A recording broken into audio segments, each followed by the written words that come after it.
വനിതാ CPO ഉദ്യോഗാർത്ഥികൾ സെക്രട്ടേറിയറ്റിന് മുന്നിൽ റീത്ത് വെച്ച് പ്രതിഷേധിക്കുന്നു. രശ്മി കാർത്തിക ചേരുന്നു. രശ്മി, ഇനി 2 ദിവസം മാത്രമേ ശേഷിക്കുന്നുള്ളൂ. ഇവരുടെ റാങ്ക് പട്ടികയുടെ കാലാവധി അവസാനിക്കാൻ അറിയാം. ഇന്നും നാളെയുമൊക്കെ അവധിയാണ്. ഇന്നലത്തെ മന്ത്രിസഭാ യോഗത്തിലായിരുന്നു ഇവരുടെ പ്രതീക്ഷ. പക്ഷേ മന്ത്രിസഭയിൽ ഈ വിഷയം ചർച്ച പോലും ചെയ്തില്ല. ഇപ്പോഴിതാ സെക്രട്ടേറിയറ്റിന് മുന്നിൽ റീത്ത് വെച്ച് പ്രതിഷേധിക്കുകയാണ് വനിതാ CPOമാർ. എന്താണ് വിശദാംശങ്ങൾ?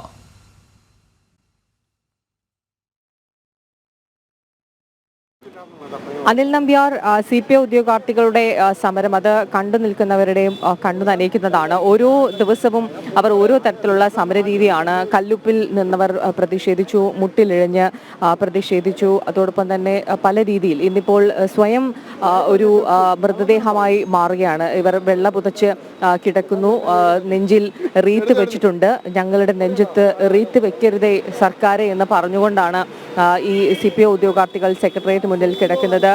കണ്ടു നിൽക്കുന്നവരുടെ കണ്ണു നനയ്ക്കുന്ന ഒരു കാഴ്ചയാണ്. ഇതിൽ പലരും പൊട്ടിക്കരയുന്നുണ്ട്. ഇവരുടെ സാഹചര്യം വളരെ മോശമാണ്. ഇനി ഇവരുടെ റാങ്ക് ലിസ്റ്റിന്റെ കാലാവധി അവസാനിക്കാൻ ഇനിയുള്ളത് 2 ദിവസങ്ങൾ മാത്രമാണ്. 19-ാം തീയതിയാണ് റാങ്ക് ലിസ്റ്റിന്റെ കാലാവധി അവസാനിക്കുന്നത്. അതുവരെ സർക്കാർ മന്ത്രിസഭയിൽ പോലും ഈ വിഷയം ചർച്ച ചെയ്തില്ല എന്നുള്ളത് ഏറെ വേദനിപ്പിക്കുന്ന ഒരു കാര്യമാണ്. ഇനി റാങ്ക് ലിസ്റ്റിന്റെ കാലാവധി അവസാനിക്കാൻ 2 ദിവസം മാത്രമേ ഉള്ളൂ. അതെ, മറ്റന്നാൾ അവസാനിക്കും. ഞങ്ങളെല്ലാം തകർത്തിട്ടാണ് അവർ പോയത്. ഞങ്ങൾക്ക് മാത്രമേ നീതിയുള്ളതുള്ളൂ.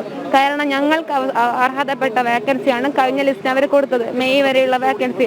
ഞങ്ങൾ ലിസ്റ്റ് ഏപ്രിൽ 20 വരുമെന്ന് അവർക്ക് അറിയാമായിരുന്നു. എന്നിട്ടും മാർച്ച് 21 കഴിയുന്ന മറ്റേ ലിസ്റ്റിന് വേണ്ടി ഞങ്ങളുടെ വേക്കൻസി എടുത്തു കൊടുത്തു. ഞങ്ങളുടെ സമയമല്ലേ നഷ്ടപ്പെട്ടത്. ഞങ്ങളത് ചോദിച്ചപ്പോൾ പറഞ്ഞു ഞങ്ങൾക്ക് അങ്ങനെ തന്നോളാൻ ചോദിച്ചപ്പോൾ അവർ പറയാണ് അത് നിയമനിഷേധമാണെന്ന്. എന്താ ഞങ്ങൾക്ക് മാത്രമേ ഈ നിയമനിഷേധമൊക്കെ ബാധകമുള്ളൂ? ഉത്തരം ആരും നൽകുന്നില്ല, തിരിഞ്ഞു നോക്കുന്നില്ല. ഇപ്പൊ പറയാം ഞങ്ങൾക്ക് അർഹതയില്ല എന്നുള്ളത്. എന്താണ് ഈ അർഹത ഉദ്ദേശിക്കുന്നത്? ഇവർ പറഞ്ഞ ക്വാളിഫിക്കേഷൻസ് ഉള്ള ആൾക്കാർ, അതിനേക്കാളും ക്വാളിഫിക്കേഷൻസ് ഉള്ള ആൾക്കാരാണ് ഞങ്ങൾ. അത് നല്ല ടൈറ്റായ എക്സാം. ഇവര് 812 കുട്ടികളെ കയറ്റിയ ലിസ്റ്റിന്റെ കട്ട് ഓഫ് 45 ആയിരുന്നു. ഞങ്ങളുടെ ലിസ്റ്റിന്റെ കട്ട് ഓഫ് 60.67. തീർച്ചയായും അവരെക്കാളും 15 മാർക്ക് കൂടുതൽ വാങ്ങിച്ച കുട്ടികളാണ് ഇവിടെ ബേസ് ലൈനിൽ നിൽക്കുന്നത്. അപ്പൊ ഞങ്ങൾക്ക് എന്താ അർഹത കുറവ്? ഫിസിക്കലി ഞങ്ങൾ ഫിറ്റ് അല്ലേ? ഫിസിക്കലി പാസ് ആയത് കൊണ്ടല്ലേ അവർ റാങ്ക് ലിസ്റ്റ് ഇടുന്നത്? മെഡിക്കൽ ചെക്കപ്പ് ഒക്കെ കഴിഞ്ഞില്ലേ? പിന്നെ ഞങ്ങൾക്ക് എന്താണ് അർഹത കുറവ്? അറ്റ്ലീസ്റ്റ് എന്താണ് അർഹത എന്നെങ്കിൽ ഞങ്ങൾക്ക് ഗവൺമെന്റ് അത് പറഞ്ഞ് മനസ്സിലാക്കി തരണം. അങ്ങനെയെങ്കിൽ ഞങ്ങൾ ആ അർഹതയോട് കൂടി അടുത്ത എക്സാം എഴുതിക്കോളാം. പലർക്കും എഴുതാൻ പറ്റില്ല, പക്ഷെ പറ്റുന്നവർ എഴുതിക്കോളാം. മനസ്സിലാവുന്നില്ല. ഇതിൽ ഞങ്ങൾക്ക് തരില്ലെന്ന് പറഞ്ഞാൽ ഞങ്ങൾക്ക് ഇത്ര വിഷമമില്ലായിരുന്നു. അർഹതയില്ല എന്നൊക്കെ പറയുമ്പോൾ ഞങ്ങൾ നെഞ്ചി കത്തികയറ്റുന്നത് തുല്യമാണ്. ഇത് പലർക്കും ഡെമ്മിയായിട്ടൊക്കെ തോന്നിയേക്കാം, പക്ഷെ ഞങ്ങളൊക്കെ ഏതാണ്ട് ഈ അവസ്ഥയിൽ തന്നെയാണ്. അറിയില്ല എന്താ ചെയ്യേണ്ടതെന്ന്. ഞങ്ങൾക്ക് മാത്രമാണ് ഇങ്ങനെ. അത്രയും വിഷമകരമായിട്ടാണ് അവർ സംസാരിക്കുന്നത്. കാരണം ഈ റീത്ത് വെച്ച് കിടക്കുന്നത് ഡമ്മിയല്ല, ഇത് അവരുടെ സാഹചര്യമാണെന്നുള്ളതാണ് അവർ പറയുന്നത്. കഴിഞ്ഞ ദിവസം മുഖ്യമന്ത്രി പിണറായി വിജയൻ വാർത്താ സമ്മേളനത്തിൽ പറഞ്ഞത് അർഹതയുള്ളവർക്ക് ജോലി നൽകുമെന്നുള്ളതാണ്. ഇവർ ഈ കഷ്ടപ്പെട്ട് പഠിക്കുന്നു, ലിസ്റ്റിൽ വരുന്നു, ഫിസിക്കൽ പാസ്സാകുന്നു, മെഡിക്കൽ പാസ്സാകുന്നു. ഏതാണ്ട് ജോലിയുടെ അവസാന സമയം എത്തുമ്പോഴാണ് അവർക്ക് ജോലി കിട്ടാത്തൊരവസ്ഥ ഉണ്ടാകുന്നത്. നമുക്കറിയാം ഈ ഒരു ജോലി, ഈ ഒരു ഗവൺമെന്റ് ജോലി അത് പഠിച്ച് സ്വന്തമാക്കുക എന്നുള്ളത് വളരെ പ്രയാസകരമാണ്. ഇവിടെ ഇരിക്കുന്നവരുടെ ഓരോരുത്തരുടെയും സ്വപ്നമാണ്. അതേപോലെ പലർക്കും ആ പ്രായമൊക്കെ കൂടുതലാണ്. ഇനി ഒരു പരീക്ഷ എഴുതാൻ കഴിയില്ല എന്നുള്ളതാണ് ഈ ഉദ്യോഗാർത്ഥികൾ പറയുന്ന ഒരു കാര്യം. സർക്കാർ യാതൊരു തരത്തിലും ഇവരുടെ ഈ വിഷമം കണ്ടില്ലെന്ന് നടിക്കുന്നു. മാത്രമല്ല അർഹതയില്ല എന്നുകൂടി പറയുന്നത് അവരുടെ നെഞ്ചിൽ കത്തി കുത്തിയിറക്കുന്നതിന് സമാനമായി പോയി. ഇത്രയും ദിവസം വളരെ പ്രതീക്ഷയോടുകൂടിയാണ് സെക്രട്ടേറിയറ്റ് മുന്നിൽ ഈ CPO ഉദ്യോഗാർത്ഥികൾ സമരം ചെയ്തതും. ഇവരുടെ സമര രീതികൾ എന്ന് പറയുന്നത് കയ്യിൽ കർപ്പൂരം കത്തിച്ചു വെച്ചും ഉപ്പുകല്ലിൽ ഇറങ്ങി നിന്നും പൊരിവെയിലത്ത് മുട്ടിലിഴഞ്ഞും ഒക്കെയായിരുന്നു ഇവരുടെ ഒരു സമരം. ഇത് കണ്ടു നിൽക്കുന്നവരെയൊക്കെ വളരെ വേദനിപ്പിക്കുന്നതാണ്. ഇപ്പോൾ ഈ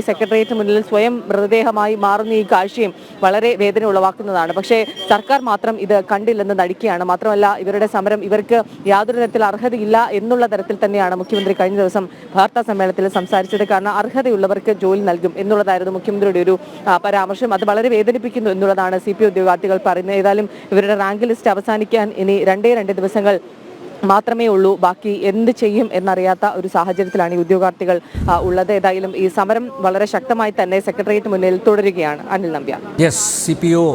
വനിതാ CPO ഉദ്യോഗാർത്ഥികൾ സെക്രട്ടേറിയറ്റിന് മുന്നിൽ റീത്ത് വെച്ച് പ്രതിഷേധിക്കുന്നു. ഇന്നലെ ചേർന്ന മന്ത്രിസഭാ യോഗത്തിൽ ഇവർക്ക് അനുകൂലമായ എന്തെങ്കിലും തീരുമാനം പ്രതീക്ഷിച്ചിരുന്നു, പക്ഷേ അത് ഉണ്ടായില്ല. അവരുടെ പ്രതിഷേധം തുടരുകയാണ്. രശ്മി കാർത്തികയാണ് വിവരങ്ങൾ നൽകിയത്.